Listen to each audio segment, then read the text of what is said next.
campers, welcome to Farmeritaville and good morning from my favorite place in the whole wide world, Universal Studios, Florida. I'm not supposed to be here right now.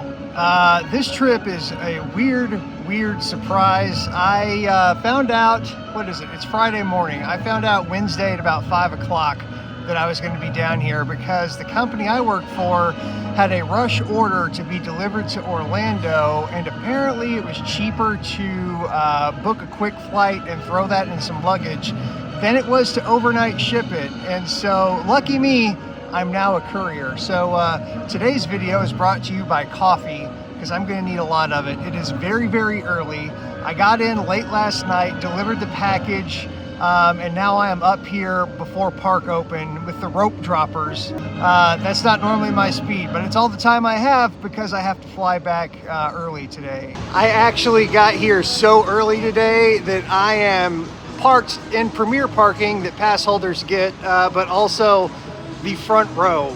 The only people parked closer than I am is the handicap parking, so that's how early it is. Anyway, I have until about lunchtime and then I have to get out of here, and I am going to hang out at the old park, Universal Studios, Florida. Islands of Adventures, where everybody is going right now because that's where early park admission is. Also, you have Velocicoaster. Also, you have Hagrid's.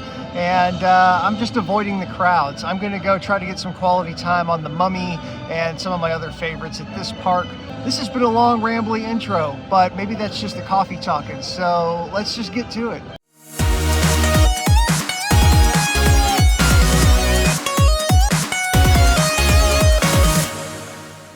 And just like that, we're inside.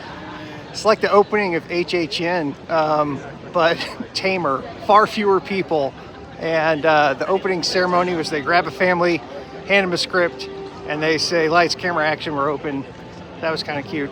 Never seen that before.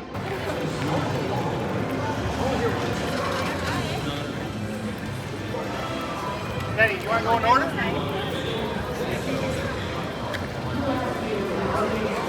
I'm going straight down the middle. Normally I come in, go to the right, go through Hollywood, but like I said, I want to ride the Mummy. I want to ride the Mummy over and over again. I just want to point out how nobody is running to the Jimmy Fallon ride.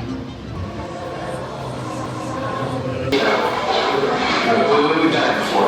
We've been through this before. Someone's been critically wounded on set, so. There's no real need to take the single rider line in terms of a weight right now, but it's a lot less walking. I don't have to zigzag around the whole queue, so this was much faster.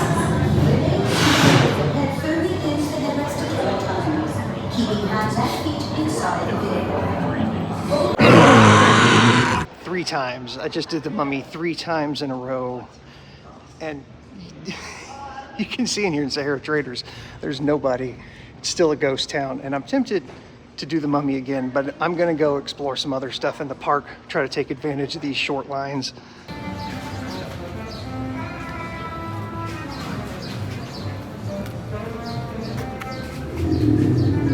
If you've seen this year's HHN teasers, you understand what's going on with the sewer right there.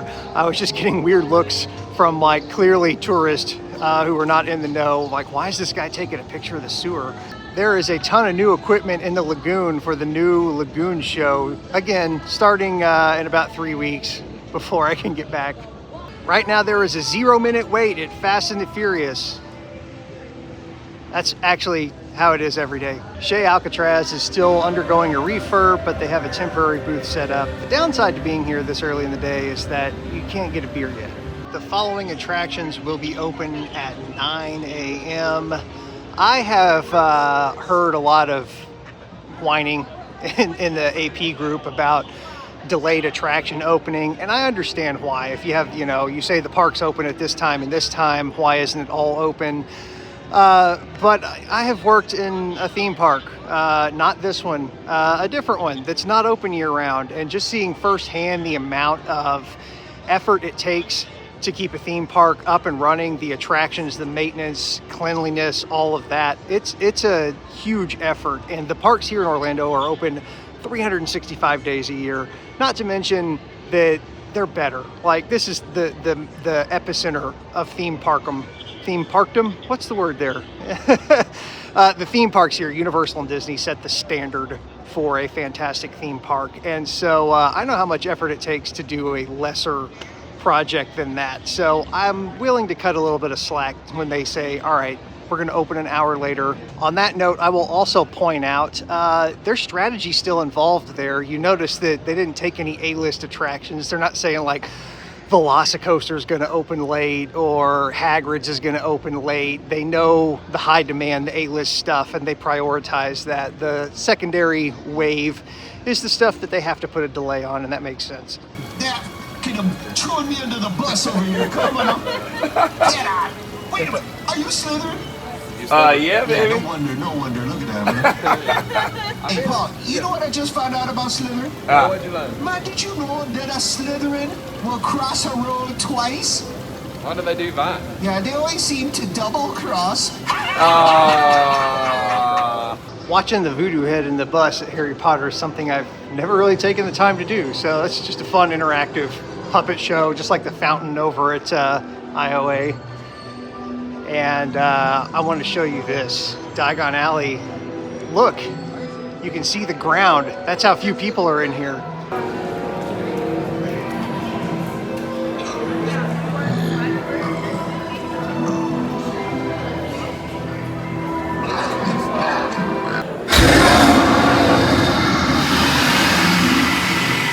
Of course, I'm going to ride Gringotts because it's posting a 15-minute wait, but I'll bet with single rider it's going to be a bit of a walk-on.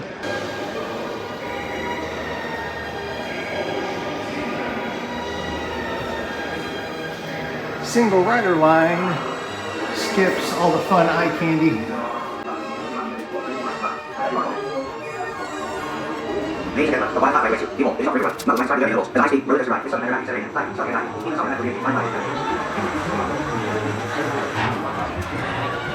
As predicted, straight walk-on. Gringotts is still one of my favorite rides here. I think it's my second favorite Harry Potter ride besides Hagrid's.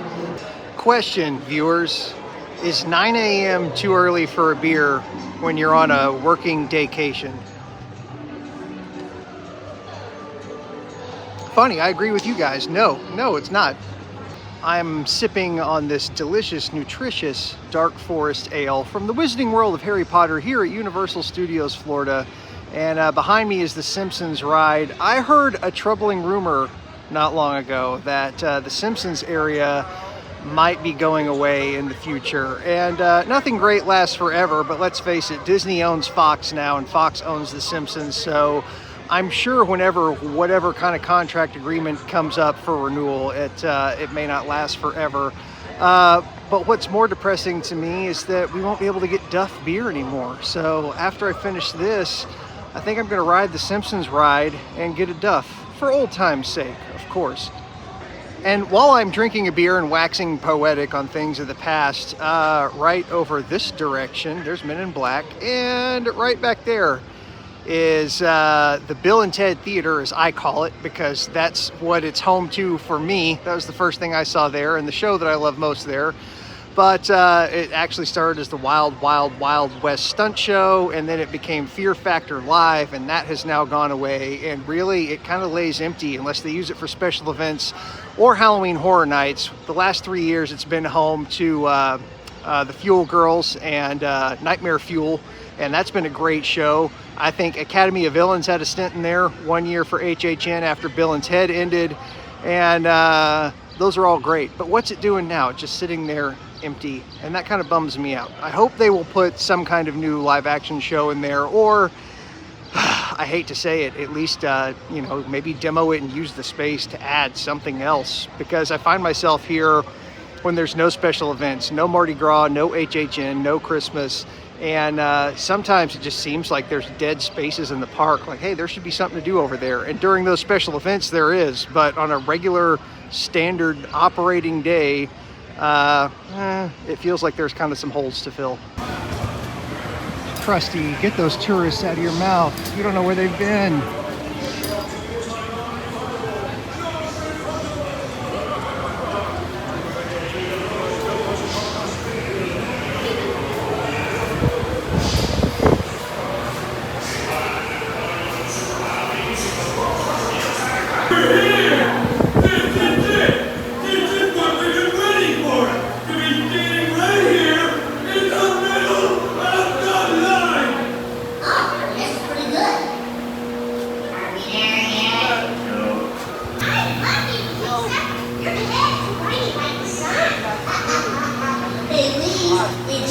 of it.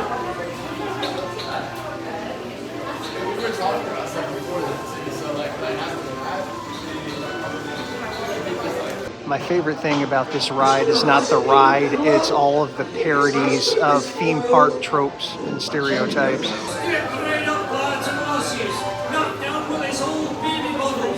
I got baseball cap. Cost $20. It is not particular.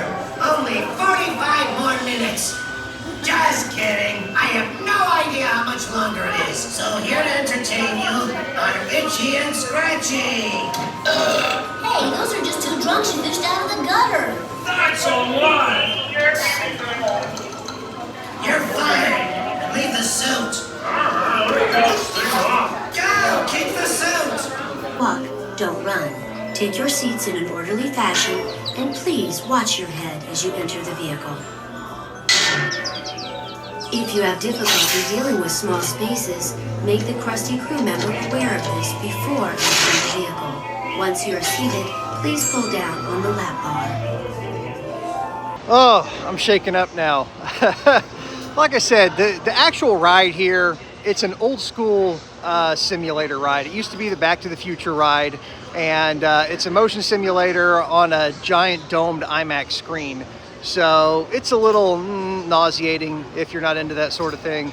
But again, what I love about it is like it is a Simpsons episode. If you could gather all of the footage from the queue, from all the pre-show areas, the rules video, and then the ride video footage itself, it's like a whole episode of The Simpsons, and it has classic Simpsons humor in it, like peak Simpsons season 4, 5, 6, 7, 8, like around that era. It's like that perfect kind of humor, and there's so many tropes against mostly Disney, but theme parks in general, like Krusty's Wet and Smoky Stunt Show, which is definitely a jab at the Waterworld Stunt Show at Universal's Hollywood.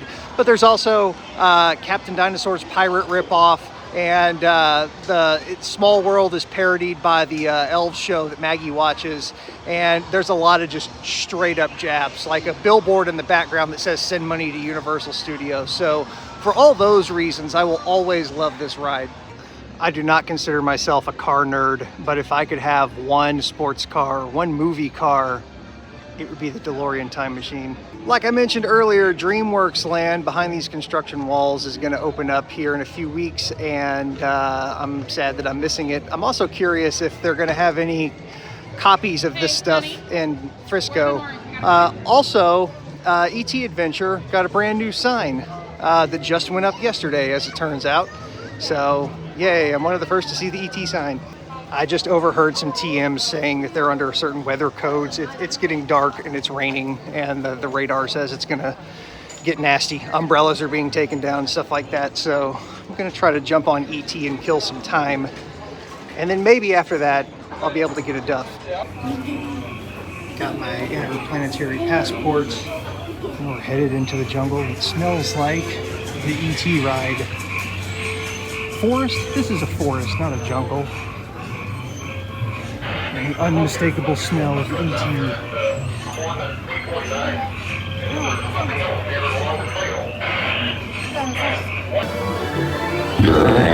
Goodbye, Maria, Sydney, friend. E.T. is definitely a dated ride, but it's great. It's a Universal classic, and in fact, it's the only remaining ride from opening day in 1990. And now, it's overcast and it's lightly raining, but it's not storming on us, so like this is great. The weather's cool, it's a good day to be here, and wait times are still low. There's not that many more people here now.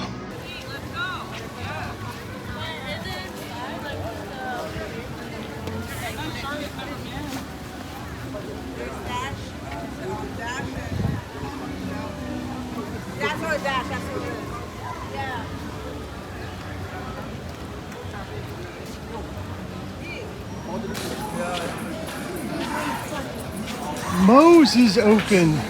Hooray.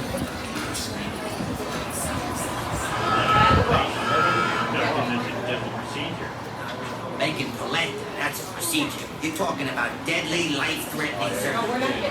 I got my duff, and now I'm gonna sit out here and enjoy the rain and this beautiful actual duff beer.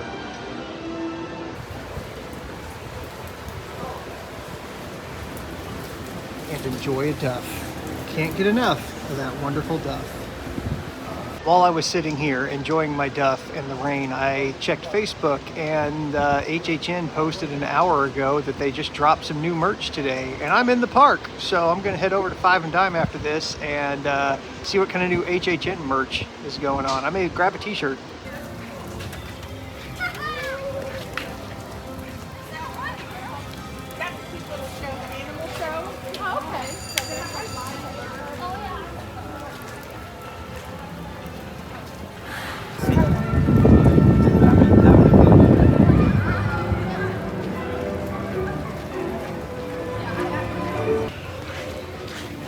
Here we are at the Five and Dime, and they even got a sign out front, merchandise reveal, HHN.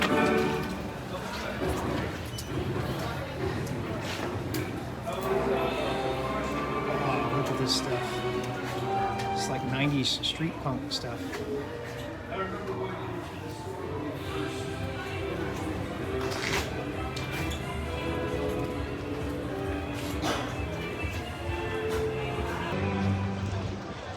Okay, I bought a hat. You guys know me, I'm a hat guy.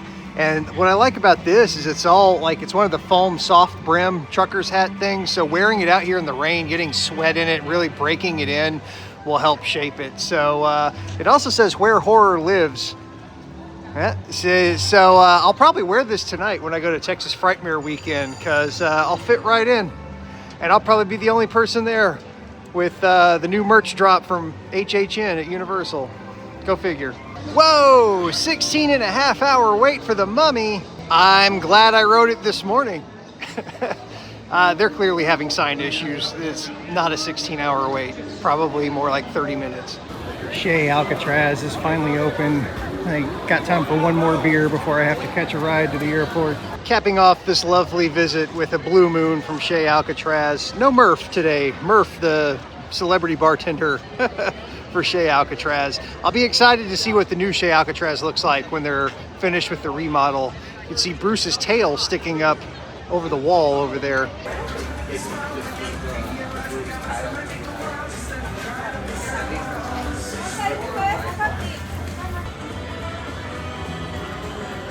Remember earlier when I said that sometimes it just feels like there's holes in the park when there's not a special event going on, and over here by the Men in Black bathrooms, that's a hole. There should be haunted houses right there, and there should be haunted houses right there, but there's nothing. It's just a chained off pathway to backstage because it's springtime. So sad, halfway to Halloween. Oh well. Oh, Bart and Marge are out taking photos.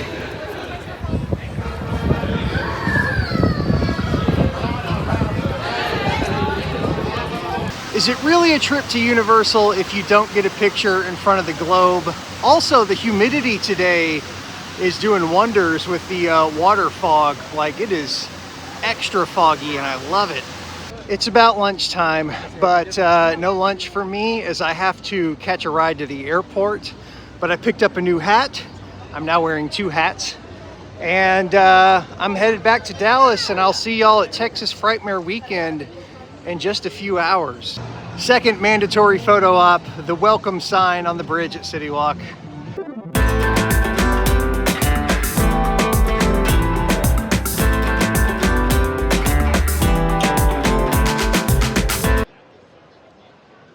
What did I tell you? I made it to Texas Frightmare weekend. Night number 1 is already hopping, but that's another video for another day. So be sure to subscribe, keep those notifications turned on, because my Frightmare coverage video will be coming out very soon. In the meantime, thank you for joining me for this rainy and impromptu trip to Universal Studios, and I will see y'all soon.